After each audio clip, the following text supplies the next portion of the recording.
Halo guys, assalamualaikum warahmatullahi wabarakatuh. Terima kasih yang udah stay sama channelnya sama official lagi. Semoga kalian sehat, berkabar kalau untuk kita semuanya. Gimana kabar kalian, sehat? Waras guys, masya Allah guys, mendoakan ya lagi sakit Allah sehatkan. Teman guys yang berjuang di rumah majikan tentunya diberikan kekuatan sampai finish. Teman guys yang bahagia juga tentunya jangan lupa bersyukur. Oke, hari ini kayak akan berbagi satu peristiwa ya, kisah di mana kisah ini sebenarnya tuh sangat memprihatinkan sekali ya cuy ya. Ada gitu orang menghancurkan hidup orang segitunya ya, padahal duitnya dia yang pakai, duitnya dia yang grogotin gitu. Tapi orang-orang kayak gini tuh banyak berkeliaran di samping kita. Untuk itu buat kalian ya yang punya teman seperti ini, alangkah lebih baiknya kalau kita tidak bisa melawan, menghindar. Ini jadi temennya jahat sekali cuy, ibaratnya jadi scam, jadi penjahat scam ya. Scam dunia nyata ini yang kayak gini. Ini berawal dari satu kisah teman Kayat Isam yang telepon tadi. Kayat Isam, dengerin unek-unek saya, gimana caranya saya merasa tidak berdosa lagi. Dosa apa yang sudah kamu lakukan, hai gerangan? Kayat Isam itu jadi kepo. Kenapa kamu? Boleh nggak saya nangis dulu? Iya, nangislah selama air mata kamu masih keluar. Akhirnya Kayat Isam itu mendengarkan kisahnya di mana mbaknya ini pertama kali datang itu 2 cece, dia berjuang dengan 2 cece. Alhamdulillah majikannya itu baik, di 3 bulannya itu kinerjanya itu bagus, jadi dinaikkan gajinya ya cuy ya, dari gaji standar jadi 5.500 dalam 3 bulan. Itu berarti orang kaya majikannya ya enggak sih? Nah dari situ cuy, dia ini punya teman main di luar ya, namanya Mbak B, kita sebut aja Mbak B ya cuy ya. Mbak A ini bertemanlah dengan Mbak B, ya mungkin itu tetangga desanya katanya cuy. Mbak A sama Mbak B ini bermain bersama di luar, cuma Mbak A ini merasa bahwa gajinya itu oke, cukup ya, dia juga takut untuk hutang bank dan lainnya. Akhirnya si Mbak B ini kadang ngelihat gajinya si Mbak A itu utuh terus, geli nih tangan, pinjem dong 100, kalau kita mau masih bisa silaturahim pinjemin saya 100. Kayak teman kalian gak sih, pinjem 100 dong, kirim TNG dong $15, $20, ada gak sih yang kayak gitu? Kebiasaan kamu ya, ilangin kayak gitu. Jadi si Mbak A ini karena main selalu sama Mbak B, dan di akhir finishnya ini Mbak A ini cece yang seniornya ini udah nggak kerja lagi di situ. Akhirnya si majikannya ini memberikan penawaran lah ke si Mbak A. Mbak A, kamu mau saya jengkan 1 cece lagi supaya jadi partner kerja kamu, atau kamu mau kerja sendiri aja? Nah di sini ya cuy ya, Mbak A ini ngomong sama majikannya, nggak apa-apa majikan, saya kerja sendiri aja. Pikirnya si Mbak A ya, karena ya udahlah saya juga nggak mau nurut aja gitu sama orang gitu, udahlah semuanya dikerjain sendiri nggak apa-apa, berat juga. Akhirnya majikan di situ memberikan gaji 6.000 Hongkong dolar cuy, karena Mbak A ini merasa mampu untuk menghandle semua pekerjaan di majikannya sendiri. Padahal waktu itu majikannya sudah memberikan pilihan mau dijengkan 1 cece lagi, tapi Mbak A ini ya udahlah majikan saya aja nggak apa-apa.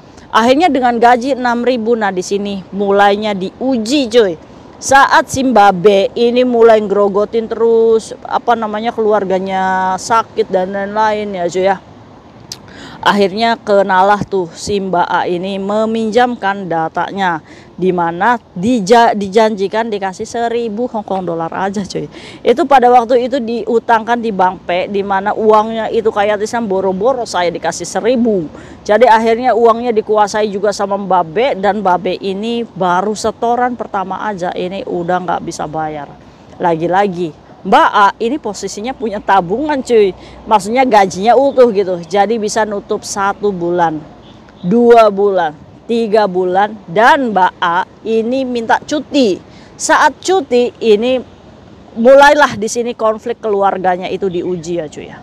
Bapaknya sakit, suaminya punya anak di situ ya cuy ya, sehingga tabungannya kacau balau. Dan Mbak B ini dari awal pun nggak bisa bayar ini si Mbak B ini. Kurang diajar ini Mbak B ini, mukanya kayak gimana sih? Astagfirullah.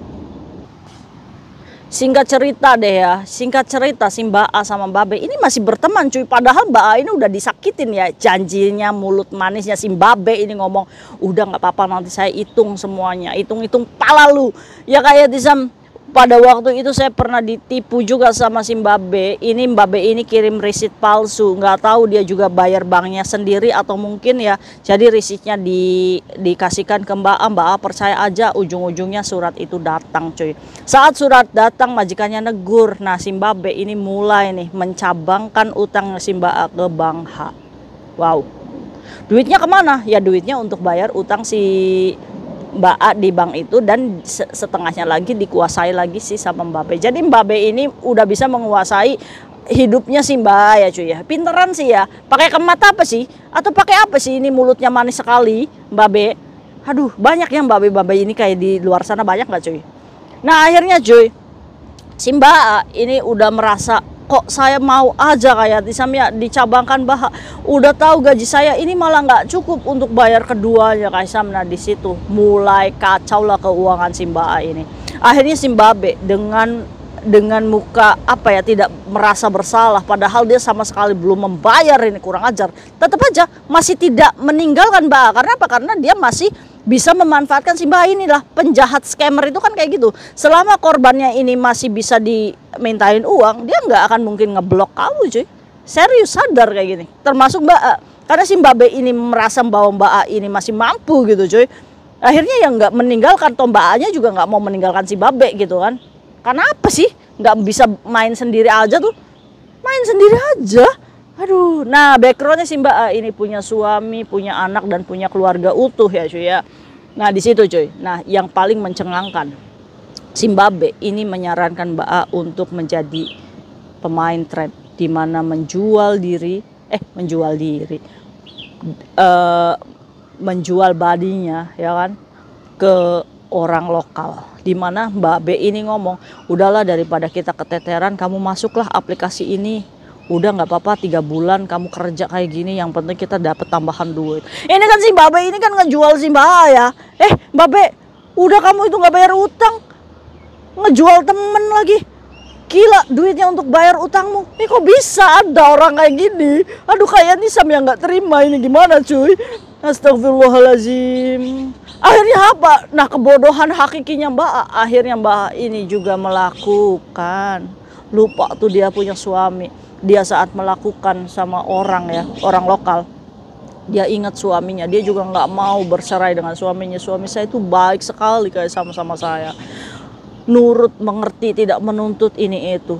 Aduh, ngelus dada ya, kok bisa ada orang yang bodoh hakiki kayak gini ya cuy ya. Akhirnya apa yang terjadi? 3 bulan kayak Tisam pada waktu itu saya stop untuk ngetrend. Karena saya merasa sudah cukup untuk menutupi kegaduhan yang tadi itu nggak bisa nutup. Akhirnya pada waktu itu yang saya lakukan adalah kayak Tisam, saya selamatkan Bank H dan Bank P ini cuma tinggal 2 cicilan, saya tinggalkan dulu. Saya bayar Bank H, selesai itu uang tiket dan lain-lain keluar, saya di-renew lagi sama majikan, baru saya melunasi Bank H. Gila ya, utangnya dilunasin semua sama Mbak A. Mau dong punya teman kayak Mbak A, boleh nggak sih? Mulai penjahitnya ini keluar. Ada orang kayak gitu cuy. Enggak, mereka ini bukan pasangan couple, enggak cuy. Udah emak tua kaplak mereka ini berdua ini. Astagfirullah. Terus ya, sekarang ini utangnya nih alhamdulillah sudah terbayar semua. Dan baru dia ini bercerita apa yang harus saya lakukan, dan bodohnya kayak sampai pada hari ini dia masih berteman.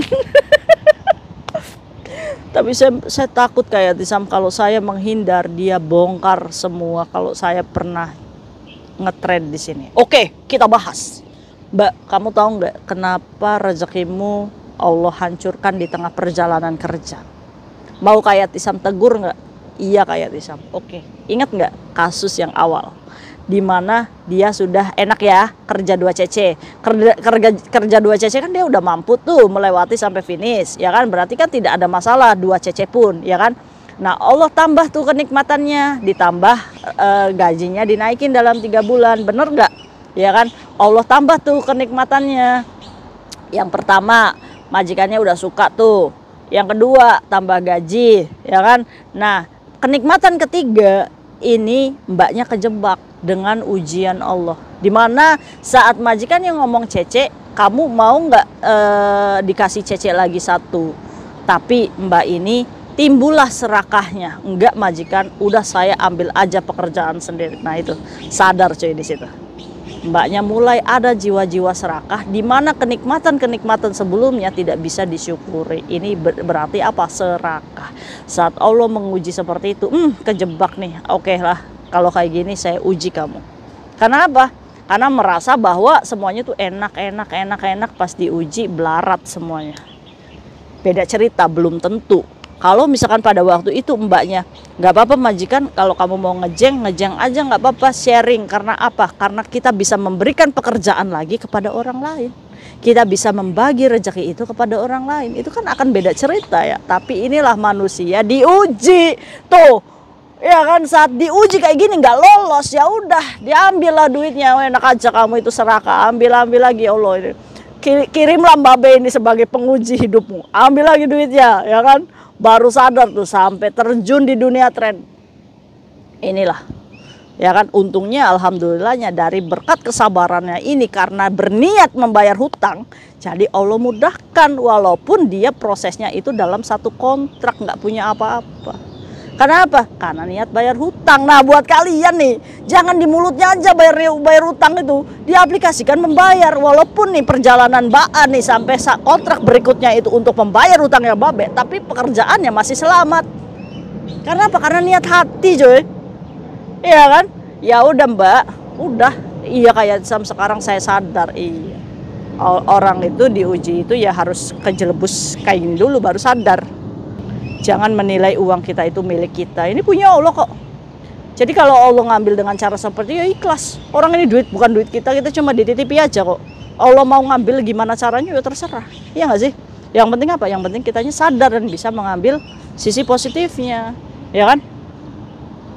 Ya udah, mbaknya ada cara pengampunannya di mana sholat taubat lah. Ya Allah, saya pernah menjual kayak body saya. Saya nggak mau keluarga saya berantakan, ya Allah, tutuplah aib saya di depan mata suami saya dan jangan diulangi lagi. Ya namanya tobatan nasuha ya kayak gitu ya.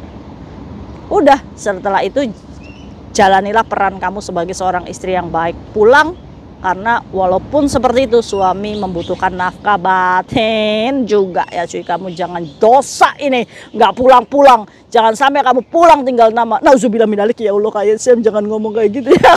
Kayak Sam cuma ngingetin aja. Ya enggak? Nanti kalau misalkan tsunami kamu jalan sama Purel baru panas. Aduh kayak Sam gerah-gerah suami saya selingkuh. Ya dasarnya kena kamu sendiri aja. Coba kalau setiap kontrak kamu pulang, suami kamu juga akan kebijaksanaan lah. Iya nggak sih? Dasar mama ini nggak mau disalahin tapi nggak mau introspeksi diri. Jadi nggak usah khawatir ya Mbak ya. Nah yang harus Mbak lakukan adalah sembuhkan dari virusnya. Siapa virusnya? Ya Mbak B tadi. Gimana caranya? Kalau kamu nggak bisa ngelawan, mundur pelan-pelan. Jangan langsung diblok. Kalau takut dia ngancem kebongkar. Kalau dia pernah jual badinya ya. Udah mundur perlahan dengan cara apa? Seminggu chatnya jangan dibales. 2 minggu baru dilihat chatnya. Enak nggak dicampakin kayak gitu? Iya nggak sih? Ya gitu ya, utang tetap utang, Mbak tetap nagih. 3 kali tidak dibayar, wis jalur langit. Insya Allah rezeki Mbaknya lebih berkah, berpuluh-puluh kali lipat lagi. Yang percaya dan yakin ya. Nah mungkin itu sharing cerita Mbak A yang di scamen sama temennya Mbak B ya. Ini kebodohan hakiki menurut Kaisam sampai disuruh jual badi. Mbak B, kalau ketemu Kaisam totok juga nih pantatnya, Kaisam tabok ini pakai kayu ini. Ini pekerja migran yang kayak gini coba. Kalau kalian merasa dibodoh-bodohi kayak gini, ya jangan mau coy. Bingung deh sama mama. Nih ambil pembelajarannya nih Mbak A nih. Pusing kan? Harusnya udah 4 tahun itu udah bisa beli sawah. Ini bayarin utangnya Mbak B. Astagfirullahaladzim, Kaisam jadi emosi. Ya udah, mungkin itu cerita Mbak A ya. Jangan dicontoh Mbak A, ini terlalu lugu sama bodoh itu tipisnya sedikit ya. Mbak B pinter ya Kaisam, iya, walaupun dia merasa pintar, bahwa ingat kalau dia hidupnya gitu-gitu aja ya berarti dia masih menzolimi yang bukan haknya ya. Mbak B kalau misalkan mau hidupnya enak, ya kembalikan haknya Mbak A ya. See you next video, bye bye. Assalamualaikum warahmatullahi wabarakatuh. Bye.